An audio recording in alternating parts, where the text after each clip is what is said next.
আমি অনেকদিন যাবত বলে আসতেছিলাম যে শিবির সন্দেহে পিটিয়ে পুলিশে সোপর্দ এরকম অনেক নিউজ পত্রিকা ছাপা হয়েছে, আপনাদের যুগান্তরেও ছাপা হয়েছে। তো এটা তো প্রথম থেকেই একটা খুব অবিচার। এক নাম্বার কথা হচ্ছে, শিবির সন্দেহে কাউকে কি আপনি পিটাতে পারেন কি না? পারেন না, এটা একটা ফৌজদারি অপরাধ। দুই নম্বর হচ্ছে, শিবির সন্দেহে পিটাচ্ছে যারা, তাদেরকে গ্রেফতার না করে পুলিশ যাকে পিটিয়েছে তাকে গ্রেফতার করছে কেন?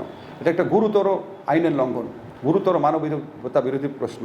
তিন নম্বর হচ্ছে, এই জিনিসের পত্রিকা ছাপা হচ্ছে, কারো মাথায় এই প্রশ্নটা আসছে না যে এই জিনিসটি ঘটতেছে দিনের পর দিন, শিবির সন্দেহে পিটিয়ে মারতেছে, এটা তো অন্যায়।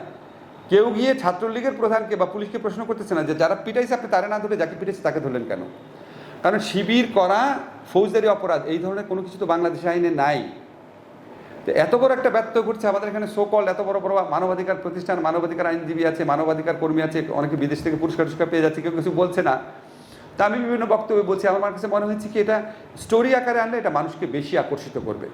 আমি আপনাদেরকে ক্লিয়ার করি, এই উপন্যাসটা শিবিরের রাজনীতির প্রতি কোনো রকম সমর্থন না, বরং শিবিরের রাজনীতি নিয়ে প্রশ্নও এই উপন্যাসের মধ্যে আছে।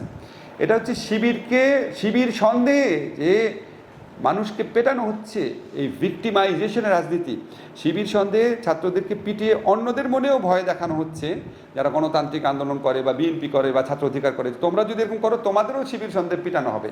বা একটা সাধারণ ছেলে যে নামাজ পড়ছে, আমি তাকে টার্গেট করলাম, তার আমি ল্যাপটপটা দখল করতে চাই, তারেও শিবির সন্দেহে ট্যাগ দিয়ে ল্যাপটপটা নিয়ে নিতে পারি আমি। এটা একটা নির্যাতনের একটা বহুমুখী প্রকল্পের একটা ফাউন্ডেশন হিসাবে কাজ করে। এটাকে আমি মানুষের চোখে দেখিয়ে দিতে চেয়েছি, ইন্সপিরেশনটা কাজ করেছে। এবং আমি অবাক হয়েছি যে কত মানুষ এই বই কিনেছে, পড়েছে। আমি আপনাকে বলি, সাধারণত আমি আমার উপন্যাস লোকজন কিনে টিনে একটা বইমেলা শেষ হয়ে যাওয়ার পর 1-1.5 মাসে হয়তো আমাকে পরিচিত জনদের মধ্যে হয়তো 3জন কি 4জন ফোন করে বলে বইটা পড়েছি, ভালো লেগেছে। আমাকে আমার পরিচিত সার্কেলেই এবং বিখ্যাত সম্পাদক আছেন বা লেখক আছেন, সাংবাদিক আছেন, পরিচিত সার্কেল থেকেই আমাকে কমপক্ষে লিখে বা ফোন করে 30-40 জনের মতো অলরেডি পজিটিভ প্রতিক্রিয়া জানিয়েছে। তো আমার কাছে মনে হয়েছে যে উপন্যাস একটা মানুষকে যতটা আপনার ইনভলভ করে সচেতন করতে পারে, এই এডিটোরিয়াল লেখাটাতে ততটা আসে না।